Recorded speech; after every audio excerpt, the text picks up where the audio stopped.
अनिल एक आम middle class नौकरी करने वाला इंसान था जो हमेशा अपनी सैलरी और सेविंग्स को लेकर परेशान रहता था। उसका हर महीने का रूटीन सेम था, सैलरी आई, खर्चे निकल गए और जो बचा वो सेविंग्स अकाउंट में या कभी कभी एफडी में डाल दिया। उसे लगता था कि वो अपने फ्यूचर के लिए सिक्योर है। एक दिन उसने एक आर्टिकल पढ़ा जो उसकी आंखें खोलने के लिए काफी था। आपका पैसा सिर्फ सेविंग से सिक्योर नहीं होगा, इन्फ्लेशन आपकी मेहनत की कमाई खा रहा है। ये लाइन अनिल के दिमाग में बार बार घूम रही थी। मैं तो हर साल थोड़ा थोड़ा सेव करता हूँ, तो मेरा पैसा कैसे कम हो रहा है? वो कंफ्यूज और परेशान था। उसे लगा कि शायद उसका अप्रोच गलत है, पर समझ नहीं आया कि क्या करे। एक दिन उसके एक दोस्त राजीव, जो फाइनेंशियल प्लानिंग का एक्सपर्ट था, उनका घर आया। कैजुअल बातें चल रही थीं और तभी राजीव ने एक अजीब सा सवाल पूछा, अनिल, क्या तुम्हें पता है तुम्हारा पैसा कितने सालों में डबल होगा? अनिल हंसा, यार डबल कौन सोचता है, मुझे तो ये टेंशन है कि पैसा सेफ रहे। वैसे भी एफडी और सेविंग्स अकाउंट में डाला है तो कुछ न कुछ तो इंटरेस्ट आएगा, वही काफी है। राजीव ने हाथ जोड़कर बोला, मेरी बात ध्यान से सुन। अगर इन्फ्लेशन के बारे में सोचा होता तो ऐसे कॉन्फिडेंट नहीं होते। तेरा पैसा एक्चुअली लूज कर रहा है। अनिल के लिए ये शौक था, लूज भाई, एफडी सेफ होता है ना, 6% का इंटरेस्ट मिलता है। राजीव ने एक पेन और पेपर उठाया और समझाया, अनिल, इन्फ्लेशन का मतलब है चीजों की कीमत का बढ़ना। अगर इन्फ्लेशन 6% है और एफडी का इंटरेस्ट भी 6%, तो तेरा पैसा सिर्फ जीरो ग्रोथ पे है। मतलब 1 लाख रुपए 10 साल बाद भी 1 लाख ही बनेगा, पर उसकी वैल्यू हाफ हो जाएगी। तो टेक्निकली तेरा पैसा कम हो रहा है। अनिल परेशान हो गया, तो फिर मुझे क्या करना चाहिए? रूल ऑफ 72 एक सिंपल फॉर्मूला है जो ये बताता है कि तेरा पैसा कितने सालों में डबल होगा।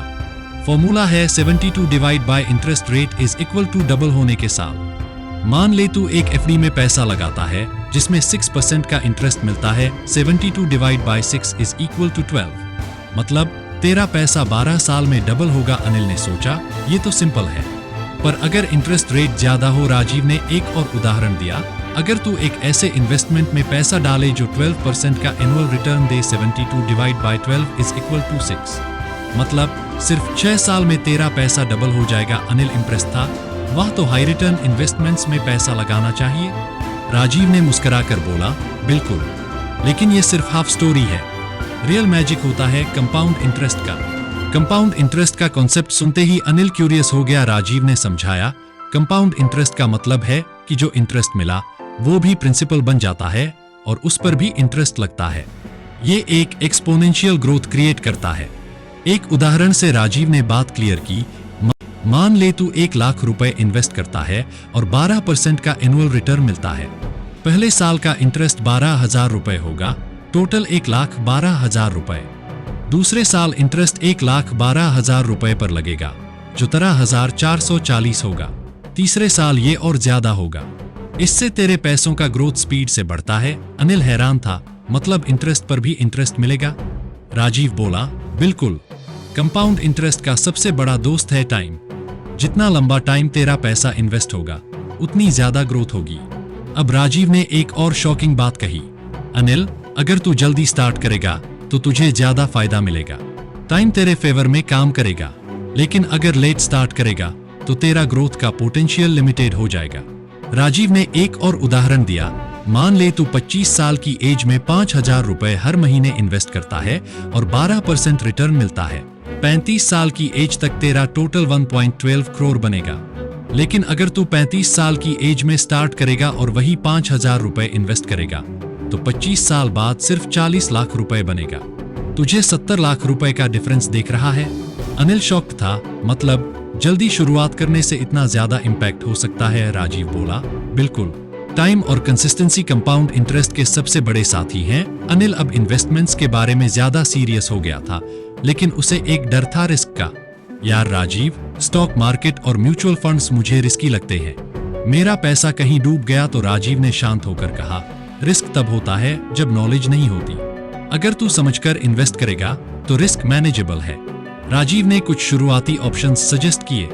नंबर 1, म्यूचुअल फंड्स SIP, हर महीने फिक्स्ड अमाउंट इन्वेस्ट कर, स्टेबल ग्रोथ के लिए। नंबर 2, इंडेक्स फंड्स, मार्केट के एवरेज रिटर्न्स के लिए। Number 3, date funds, low risk और स्टेबल रिटर्न्स के लिए।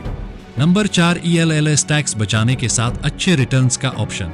ये लॉन्ग टर्म इन्वेस्टमेंट के लिए बेस्ट है। अनिल का कॉन्फिडेंस अब बढ़ने लगा। उसने सोचा, अगर नॉलेज और डिसिप्लिन से इन्वेस्ट करूं तो मुझे रिस्क की इतनी टेंशन नहीं लेनी चाहिए। राजीव ने एक और बात समझाई, अनिल, इन्वेस्टमेंट्स का एक इम्पोर्टेंट पार्ट है कंसिस्टेंसी। अगर तू हर महीने डिसिप्लिन के साथ इन्वेस्ट करेगा तो रिजल्ट्स गारंटीड होंगे। अनिल ने अपने लिए एक प्लान बनाया। पहले इमरजेंसी फंड बनाया, 6 महीने के खर्चे जितना पैसा एक साइड में रखा। फिर 5,000 रुपए प्रति माह SIP के लिए अलोकेट किया। साथ ही एक फाइनेंशियल लर्निंग रूटीन सेट किया जिसमें वह हर महीने फाइनेंशियल टॉपिक्स के बारे में रिसर्च करता था। एक दिन अनिल और राजीव फिर चाय पर बैठकर बात कर रहे थे। अनिल ने पूछा, राजीव, क्या कंपाउंड इंटरेस्ट का पावर सिर्फ नंबर तक सीमित है या इससे और ज्यादा इम्पैक्ट हो सकता है? राजीव हंसा, नंबर सिर्फ एक हिस्सा है, इसका असली पावर माइंडसेट बदलने में है। कंपाउंड इंटरेस्ट तुझे एक फाइनेंशियल डिसिप्लिन सिखाता है। तू महसूस करेगा कि छोटे छोटे कंसिस्टेंट एफर्ट्स कैसे लंबे समय में एक्स्ट्राऑर्डिनरी रिजल्ट्स ला सकते हैं। फिर राजीव ने द कॉस्ट ऑफ का कॉन्सेप्ट समझाया। मान ले तू 10,000 रुपए एक साल लेट इन्वेस्ट करता है। अगर तेरा एक्सपेक्टेड रिटर्न 12% है तो सिर्फ एक साल की देरी की वजह से तुझे 1.5 करोड़ रुपए के लॉन्ग टर्म कॉर्पस में 10-15 लाख रुपए का नुकसान हो सकता है। इसलिए देरी मत कर। अनिल शॉक्ड था, मतलब एक साल का भी गैप फाइनेंशियल फ्यूचर को इम्पैक्ट कर सकता है? राजीव बोला, बिल्कुल। कंपाउंड इंटरेस्ट का पावर टाइम के साथ एक्सपोनेंशियली बढ़ता है। जितना टाइम खोएगा उतना बड़ा फाइनेंशियल अपॉर्चुनिटी कॉस्ट होगा। इसके बाद अनिल ने अपने दोस्तों के साथ ये नॉलेज शेयर करना शुरू कर दिया। उसके एक दोस्त मनोज हमेशा FD और गोल्ड में इन्वेस्ट करता था।